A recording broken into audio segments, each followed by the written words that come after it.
And it's one thing for you to have role models that are telling you things. Another thing for you to also follow and listen. I had like a role model at the time that I would go and talk to, and they would say, no, do it this way, do it this way. And before I know what's happening, it has saved me tears, that saved me years of regret. And so my years were sort of like shorter than other people in terms of where it would take someone maybe 5 years to learn. Me, I might just learn under like 6 months, or maybe under like 3 months, or maybe it might just be one advice. I mean, there's something my dad used to say. He said that experience is the best teacher, but other people's experiences are even a better teacher. So instead of you going through maybe 10 years and experiencing something that you're not supposed to have experienced, and someone that has experienced that thing is telling you, run away from there, or don't do that, or it just cuts everything short. Do you understand? Welcome to Voices in Learning. Let's explore what learning really sounds like. Our guest for today is a successful CEO, a mentor. Most of our friends call her Dr. Reddy Billy, but for this show, I will call her Dr. Morenike Moleyin. Welcome to Voices in Learning. Thank you so much for having me. Dr. Morenike Moleyin is a Nigerian entrepreneur, media personality, and founder of Oak Antique Interiors, a lover of logic and structure. She holds a bachelor's degree in industrial mathematics from Covenant University and a master's in financial mathematics and computation from the University of Leicester, United Kingdom. She is the convener of the Grow with Learning Conference and founder of the Grow with Learning Mentorship, a quarterly program that empowers young adults to grow in every area of life.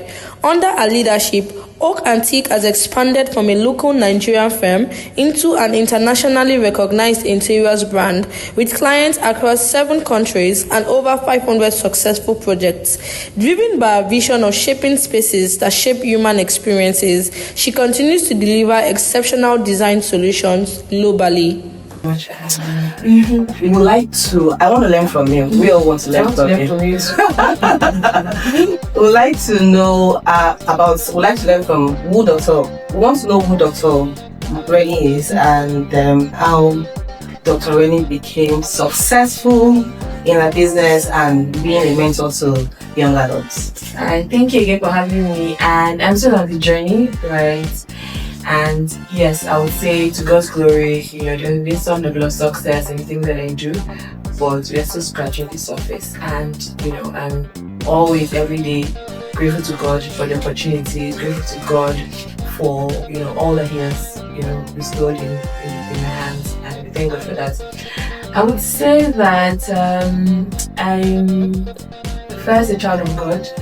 And I'm also a mom, a wife, a sister, an entrepreneur, a philanthropist, a mentor, and many other things, in between. And I just love that, all through my journey, there's one thing that I love to be represented anytime that someone, ask that, okay, who is this person? I want to be authentic, and I also want to be wholesome as well. I don't want to be successful in one part of my life and then I'm failing another part. So I try as much as possible with God's leading and God's guiding, that everything, right? I remember when I was a teenager, there was something that I used to say to myself that, when I grow up, I know when they say, I want to be like when I grow older, I used to say to my younger self says to my older self then that when I grow older, I want to be regarded as a 360-degree woman. And I think that for me, because I love mathematics, and I have to be good at mathematics by the way, so I always would say things in numbers. So I remember saying I want to be a 360-degree woman, like a woman who would excel in every area of her life. And I've had really beautiful role models, people that I have seen their lives and sort of portray the things that I wanted to achieve, and to God's glory, I've been able to. My mom is, definitely my number one role model, mentor, someone that I've always looked up to since when I was a teenager. And I think that for me, that's something that has also been a success factor for me, the relationship that I had with my mom. And so some mistakes that I would have made. So that's been a success story for me, because some mistakes that I would have made, my mom sort of guided me, and I was always, bold and courageous to go and ask her, regardless of what it was, whether it was something that made sense, something that didn't make sense, boy issues. I was not afraid because she too, to tell me that when she was my age too, all the things that my dad was not here. And so it just gave me confidence, and I'm also passing that as well to my daughters because I have two daughters, and it's just like so I think that again, it also just boils down to the environment, the environment that you grow up with, it shapes you. And so for me, I'm blessed with the environment. And there's also something, when they say there are things when if they don't teach you, you teach yourself, right? So that's also been my story, and we thank God for where we ended up to be. So you are a product of one, God, yes, definitely. And good parenting. Yes. Your mom has been support. So, how did you come up with Oak and Take? Again, my mom. So I've shared this story because Oak and Take was 13 this year. To go story. Yes, we're a teenager and we're a teenage company. And so I've always shared this from the beginning. And my mom always says to me that it's because she was born in an earlier generation, even though she's not supposed to be doing this business now. So my mom, growing up, she really loves interiors. So she didn't really know that it was a business at the time. She just knew that it was a passion. So her mom also, her mom middle class, her mom and dad middle class family. They had their house in Oshodi, but they were also privy to traveling maybe once in a year or maybe once in 2 years. And so they had lived in a decent, comfortable. I mean, my grandmother was, I think, accountant general or so for one of these universities in Lagos. And so my grandpa was also a contractor. And so they had it was fairly a middle class family, and so their house was decent. So I think my mom picked up those traits as well from her mom. And so growing up, every time that my mom is a trader, she sells clothes. She'd always traveled when I was a young child, out of the country to go and buy nurseries, lace, it's scarce suits, for her clients. And so she has been doing business for over, I would say over 25 years. So there's one thing that I noticed from my mom. So every time that she would travel, she would buy decorating pieces, some throw pillows here and there. She'd always just try to switch things up.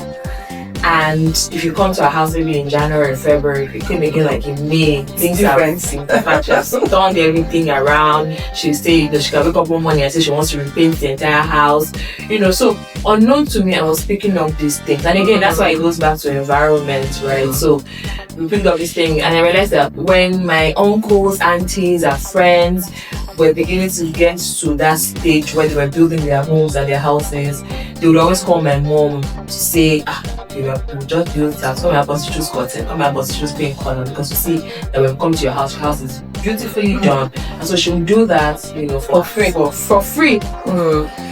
When we reached my turn, I said, no. I was collecting money. Collect money. And so I remember, again, like I mentioned earlier, I have to do in mathematics. So when I came back to Nigeria to start working, I just thought, I would work either in a consulting firm, a financial institution, because my temperament, I always just thought that I was a career lady. I don't like stress, I don't like wahala. And you're working with a friend. Do you understand? You see how God has such a huge sense of humor. And I wanted to do business. If not even allow me to do business, I would not with carpenter, with all these people. Bro, I don't talk with carpenter. I would say that, okay, I don't know who is worse, whether it's carpenter or whether it's a fashion designer or tailor. So me, I'm not working with all of them. All of them. Furniture, tiler, painter, plumber, everybody that seems like in this Nigeria, that stresses everybody out. Every single person, and we've been doing this. I remember back then when I was still young in the business, my husband would say that I don't really know how to start. And this is bad. I don't even admit it. I don't like to admit it at all. My Yoruba is not fluent. But so when I'm speaking angrily to the artisan, my Yoruba comes up. It's another spirit. They bring another spirit from you that you don't do that thing. I can imagine. So it was when I started doing my business. So how Okatin now started? It was that when I started my consulting firm, it was it was around the time when I had just gotten married, so did up our space, and because I already had like residual knowledge from how my mom used to decorate, I sort of like knew how to combine colors, what kind of fabrics to use for curtains and all that, because when my mom is choosing for her friends, I'm usually maybe in the mix, so I just would know about it. But you know how you're not really paying attention, but somehow your mind, and our mind is so powerful, your mind takes all of this information, soaks it, and doesn't know when it will be needed. And so during that experience, I said, okay, let me do about 3-bedroom apartment back then in 1004, and so we did it all. I did it all and all of that, just casually. So I realized that everyone that would come to the house would always give feedback. Oh wow, your house is so beautiful. As I've entered your house, it feels warm, it feels cozy. And my mind, I'm thinking it's not a big deal. But then you realize that some things that come natural to you might not be a big deal to you, but it's a big deal to other people, right? For example, I don't know how to draw to save my life. Like, we don't to draw a circle. That circle will not join. In chat, the O will not join. Do you understand? But there's some people that, like my first daughter, like once she just takes pencil and a paper, sometimes she doesn't even know what she's about to draw. But by the time she's creative, you fear creativity they crack. So I just thought, okay. So my husband was like, my husband was very attentive. Like me, I wasn't paying attention to it. Like people would give these compliments and I just say thank you and then that'll be it. But my husband was very attentive and he realized, okay, not 1, not 2, not 3, not 5, not 10. Even his mom, when she brought her friends to come and greet us, like they would also, so she was looking at the demographic as well. People that were in their 20s, 30s, 50s, 60s, they were all giving the same compliments. And I said, madam, come. Actually, you will not start as a business. I say, business guy. I don't want problem. I don't want some trouble, right? And he was like, okay, what's the worst that can happen? If you try it and doesn't work, then you know that at least you tried. And that's one thing about me, right? Once I make up my mind and I say, okay, you know what, this thing I actually want to do it, then I put my all in it, knowing that if it doesn't work out, I know that then it was factors beyond me. But that I did not try, it will not be said of me. So I started and I was like, okay, you know what, I just give myself 6 months to 1 year. If it doesn't work out, and mind you, at the time I didn't have professional training in interior design, and so 1 year led to 2 years, led to 5 years, led to 10 years, and today we got 13 years, so God's glory. So yeah, so that's how Bukati in a nutshell was formed. So shout out to Mr. Mulane. Shout out. Yeah, so how has it been? I mean, a lot of young ones think about in their teenage years or moving to young adults. Yes. So what do I want to do with my life? They've learned a lot.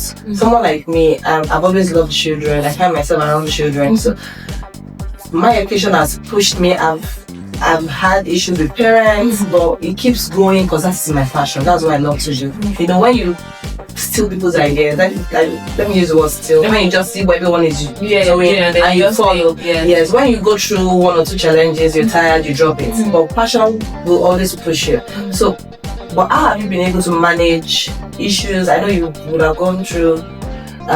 Meanwhile, you're working with a lot of carpenters and welders, so they will definitely disappoint you one way or the other. So how have you been able to keep the name going? I mean, everyone is coming back to you. Someone like me, when I have my dream, I was like, special place of God, I'm coming to Oak and Take.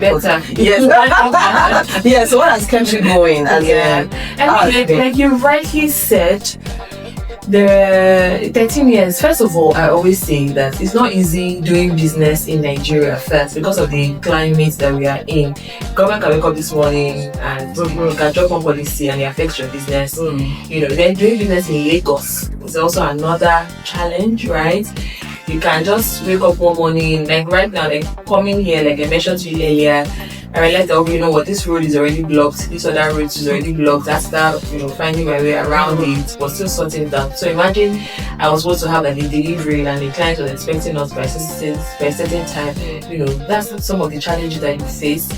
That's just one very minute and many other things. But I always say as well that even now taking it further and saying doing business as a woman as well is also challenging. Like you still have to take care of the home front. You still have to take care of, for some people, their parents, their siblings. There's so much that you're giving off as a woman. And so, but then I think for me, once I want to start something, like I said earlier, I always have this no going back. Like we end, you decided that's what you want to do. I think you enter it with your full chest and begin to mitigate, challenges. Like just envisage, okay, what are the kind of some challenges that you might see or you might face. There are some things that out of your control. There are some things that they're out of your control. Some they are within your control. So those ones that are within your control, like write them out. Okay, if this scenario plays out, how do I long before it actually happens, so that way when you find yourself in such a situation, it doesn't come up as a surprise. You've planned for it, and that way it makes you even more successful. It makes you even look more professional and all of that. So for me, I would say that the brand integrity is very important to me, extremely important. I was talking about it this morning to somebody, and I said, as much as I defend the brand with all of my life, right? Because it's very easy to just do that the wrong thing or sort of like succumb to people's inefficiencies. So you just expect that is a plumber or is a furniture person that can mess things up, and there's sometimes when you tell the painter, okay, I want you to paint this thing for me white, and then you are saying like off yellow, and the car is white now, it's the same thing, and they're trying to push things to you, and you're like, no, that's not what I requested, that's not what so really just standing your ground, saying no. And there's something that I also noticed, that because of the kind of people that I work with, sometimes we as business owners, we then feel like, the devil you know is better than the friend you that you don't know, which I usually don't like that program at all. But some people feel like, if I'm stuck with this very artisan, then there's no other option that I have again. We are all the same. But in this journey, right, I realized that every time that I have to fire like an artisan or fire someone that is not doing well, I always get someone better. Before, I used to have to stick with manage, right? And I'm thinking about it, that I can't grow a successful business like that. Let it be that, okay, let it be that when people come to our company and they want to get good service, they are getting good service. But not that you come on Monday, you get good service. You come on Wednesday, it might be, it might not be. Let it be consistent all through. So regardless, yes, we already know the kind of people that we're working with. Can you train them? Can you, so we do continuous training, letting them know what you would allow, what will not allow. You realize that what they would give you will differ from what they are giving others, because they know that at this brand, they have shown us that this is what they want. They have told us a number of times, and there are also consequences for those people that go off course. So it's that's one thing that we have sat down, put into strategy, and say, yes, we're in this situation. If I was in the UK or in America, that the craftsmen that you're working with, they're people that are professional, they're people that, once they are working by the hour, they'll give you the best and all of that. But those ones also, they went to good schools, and so the money that they'll charge you. So you look at the pros, you look at the cons, and say, okay, this is what I'm working with. How can I make the best use of the resources that I have at hand? And so you just see that with all of these strategies, fine-tuning is every time.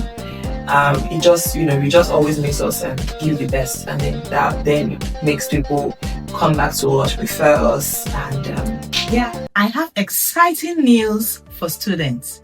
Airpeace is officially partnering with Voices in Learning this season. Drum roll!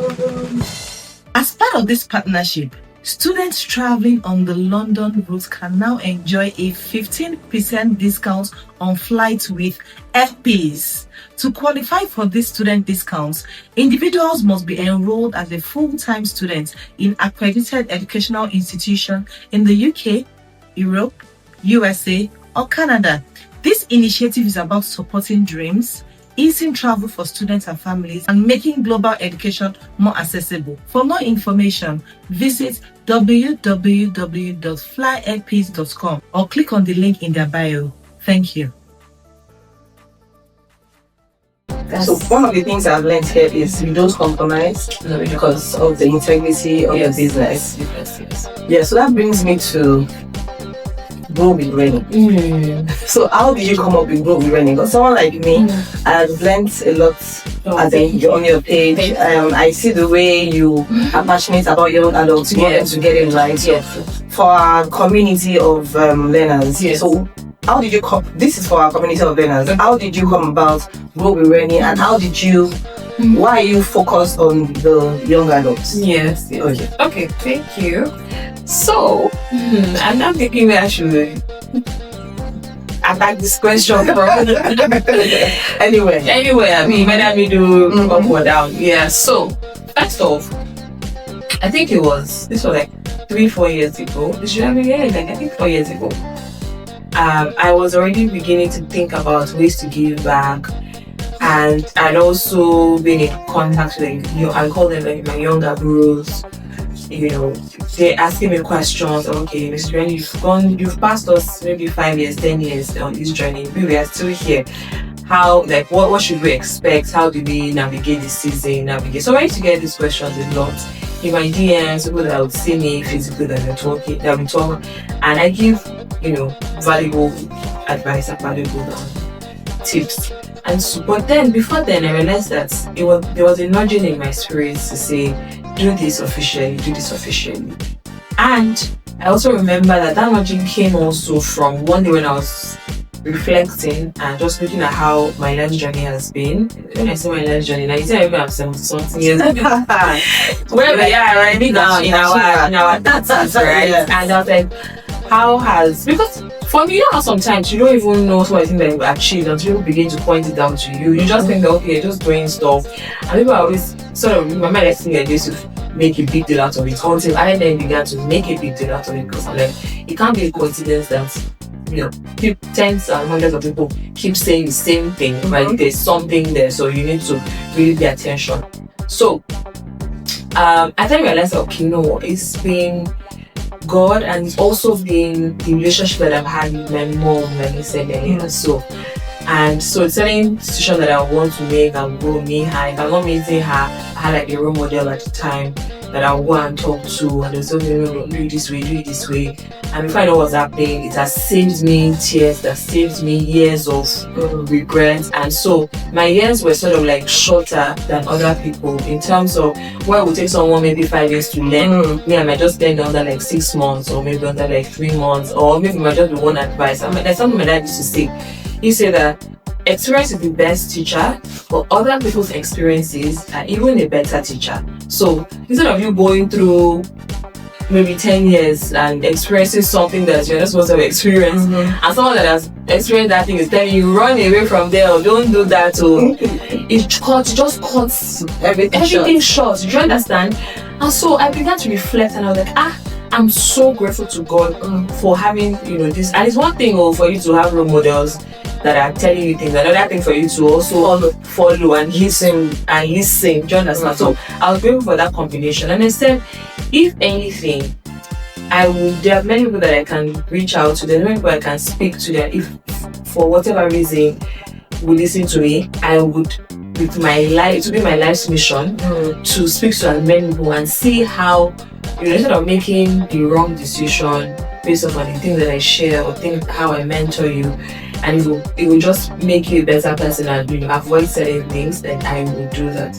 And so when I started getting lots of requests to mentor, I can't mentor people individually yet. I'm already exactly to drain me yet. So, and I'm a systems person.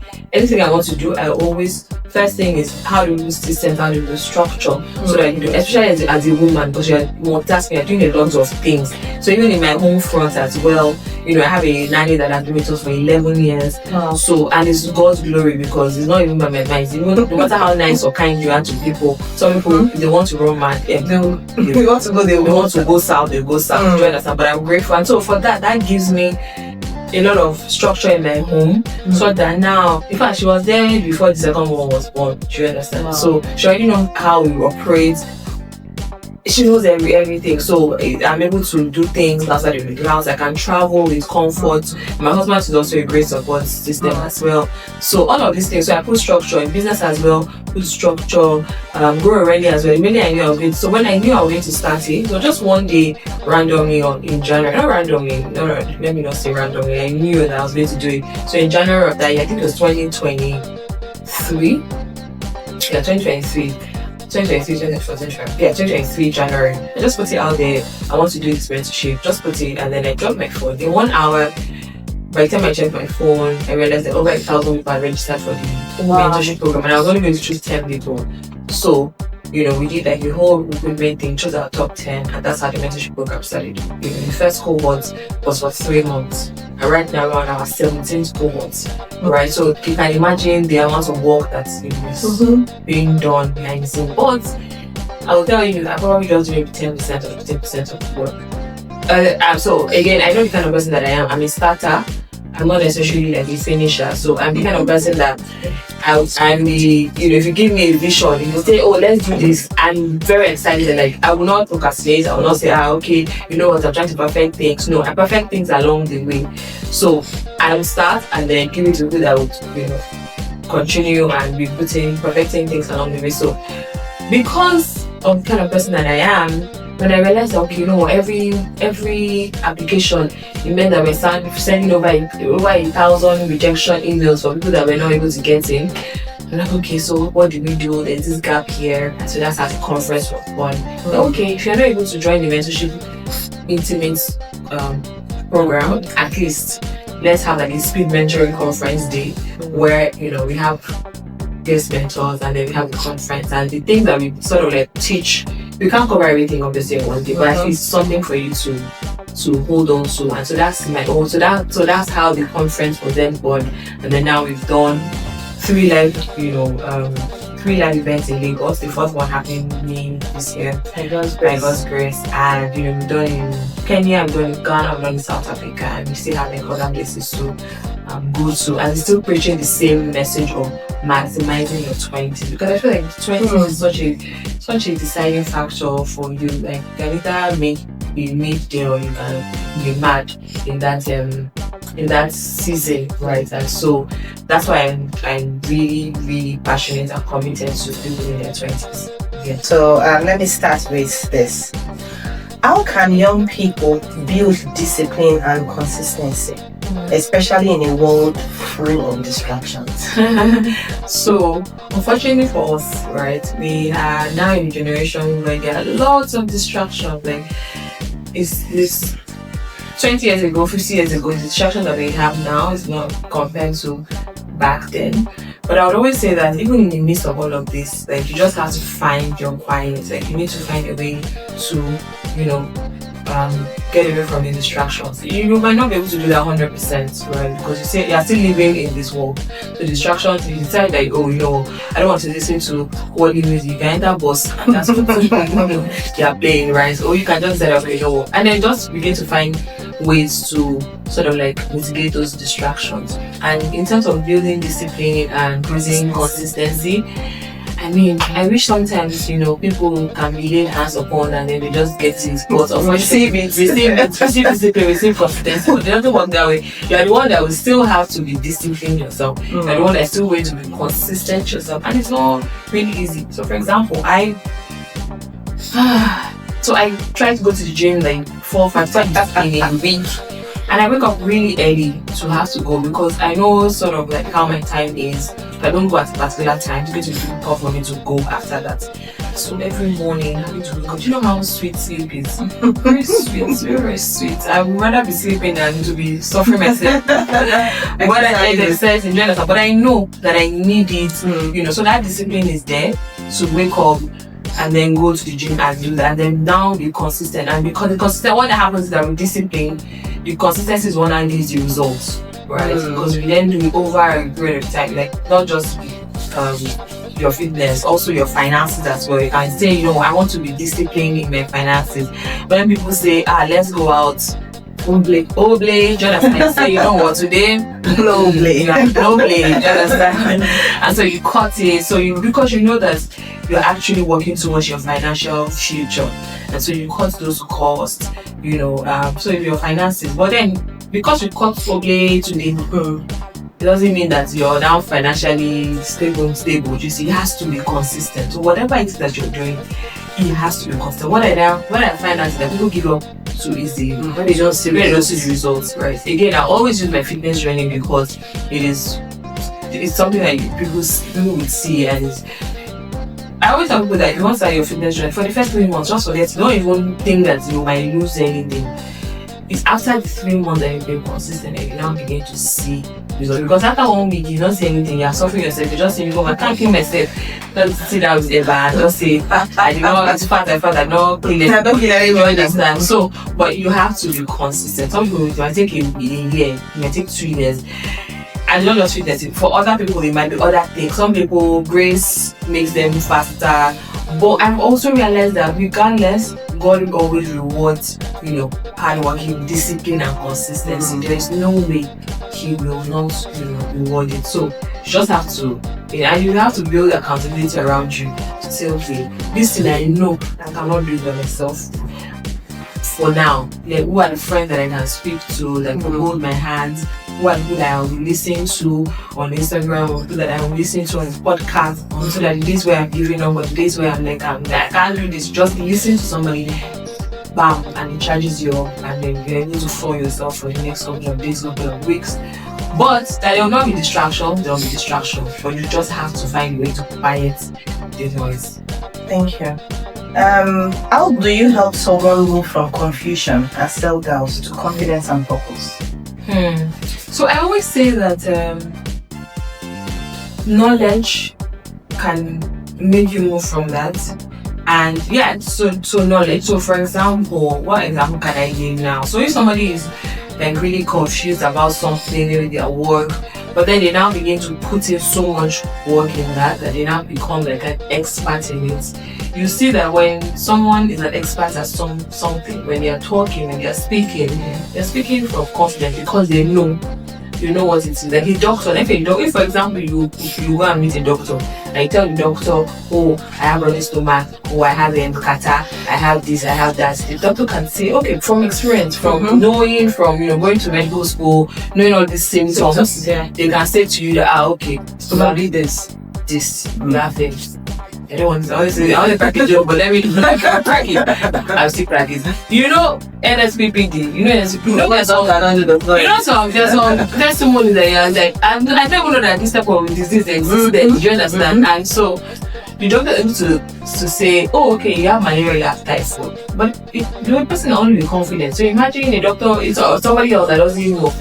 Person might be confident. Okay, is it leg pain? Is it pregnancy that this person might have? Is it this? The person is confused because they are not knowledgeable about it. So I always say that if you're confused about something, try to be knowledgeable about that thing. Like find knowledge in it. Right? When you find knowledge, it just moves you from confusion to being confident about it. Like, have you heard when people are talking about something that they know that if somebody should tell you now that this thing is red, will you be confused? Not red, you know that this thing is black. Like, I'm so sure, you're so sure that this is it. So I always just advise young people that so you may say I advise you to. I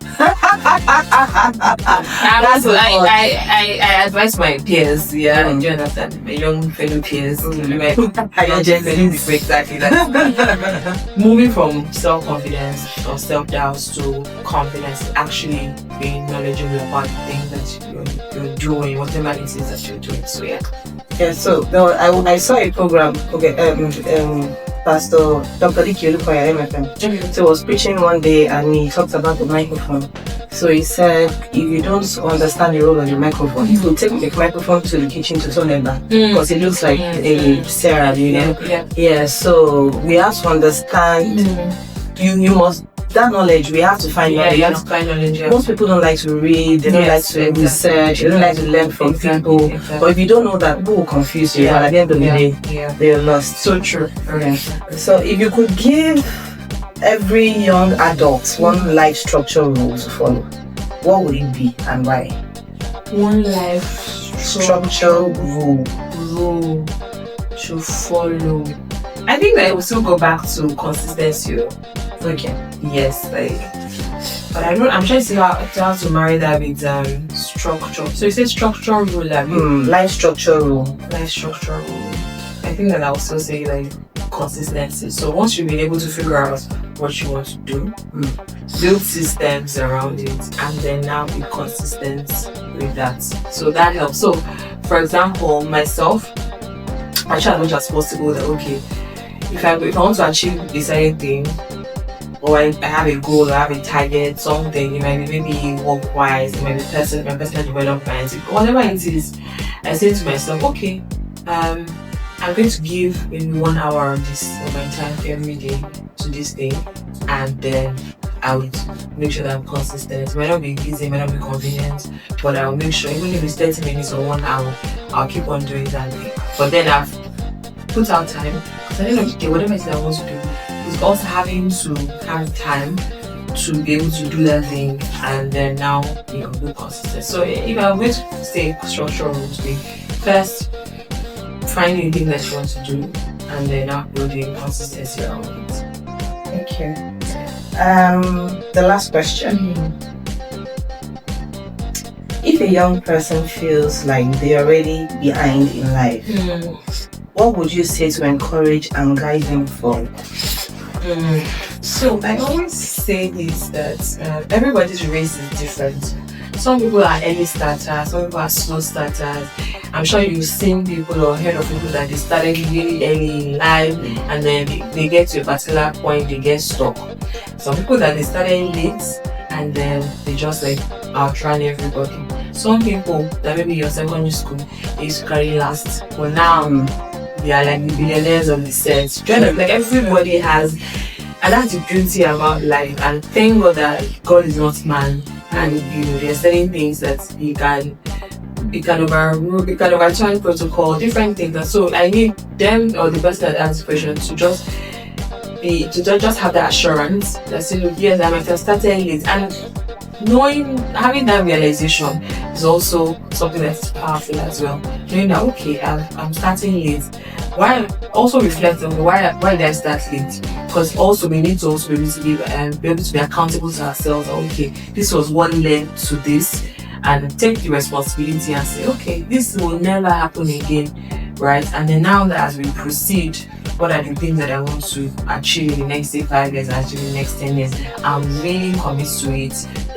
Focus, and do everything necessary for you to go to the people that have started even in their 40s, in their 50s. There's someone that said that whenever you wake up, it's your morning. So you can be your 20s, you can be your 30s, you can be your 40s. However, now speaking to people in their 20s, that if possible, you think that you want to do, just try to do it as fast as possible, because sometimes opportunities don't come twice. You just got some people just come, the big opportunity just come once, and if you miss it, it can take years, decades to be able to find it again. So if you can, fine. If you can't, then you've passed out that that opportunity has left.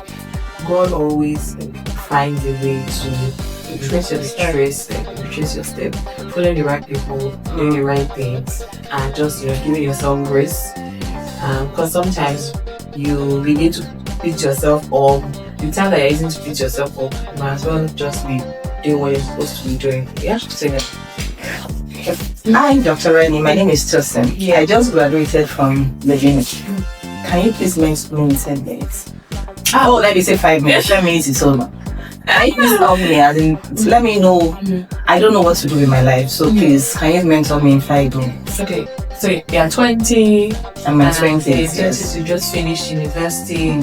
So I would say, first of all, try to volunteer in as many interests as you can, that you would like. So what are your interests? Try to identify what your interests are right now and see how you can volunteer, because as you're volunteering in those things, you're gaining clarity, you're gaining experience, the things that you like, the things that you will not like. You have the time, you have the strength, you have the energy. There will be a season in your life where you don't have time as much as you have now. So try to maximize that time. And by volunteer, when you're volunteering, you're meeting new people. And that's one of the precious gifts of precious currencies that will help you even in your late 20s, early 30s, 40s. People that you meet now, the networks that you form, you build, very, very crucial, very, very important. And because you are volunteering, the quality of people that you're meeting is also solid, because you're meeting like-minded people. You're also volunteering for people that are doing great stuff. So you're also being in their subconscious, in their mind, top of mind. So and then you do whatever it is that you do, whether you're being paid or you're not being paid, do it excellently well, you'll be shocked, you'll be surprised the number of opportunities that will come because somebody has seen you. You might think that, oh, this thing I'm just volunteering, what's the big deal? The big deal, right? We have lots of volunteers at Brooklyn. On top of my fingers, I know the people that they say today, this year I cannot make it because maybe I'm traveling or I'm going to give birth. It will touch me, right? But that's because they have given of themselves. They have said, you know what, this thing I'm volunteering and I'm going to put my all in it. And in the same vein, I've had people reach out to me to say, oh, we want to recruit for this role.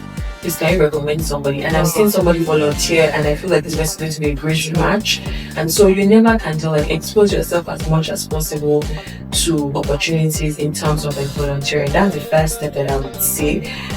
That's it for now. Thank you. So Grow with Rennie is coming very soon. For the year, it's coming very soon. So can you please educate our viewers on when it's coming, so we can look out. Can be on the lookout? Yes. So we can learn from you. So it's going to be 1st of May of this year. And in case you're watching this after 1st of May, we're also going to be on our YouTube channel, Grow with Rennie, and the theme of the conference is only the maximizing your trips. So we talk about life issues such as career, entrepreneurship, finance, investment. As a young person, once you should be focusing in terms of financial investment, navigating adulthood. You know, this adulthood when we enter it, they don't even manual, you don't even dive for it. We have to figure it out. So there are people that are there that have gone ahead to say, okay, these are some of the lessons that I've learned in my 10, 20, 25 years. So we have navigating adulthood, and then it's just really a fun, relaxed, and a learning atmosphere where you also meet other people as well. You network with thousands of people, and so generally it's an awesome conference, and I'm really proud of what we have been able to achieve so far. So you're welcome. Well, welcome to Grow with Rennie. Thank you for joining me on Voices in Learning. I would love to know what stood out for you. Connect with me, share your thoughts, and let's keep the conversation going. Until next time, let's keep exploring what learning really sounds like. Thank you.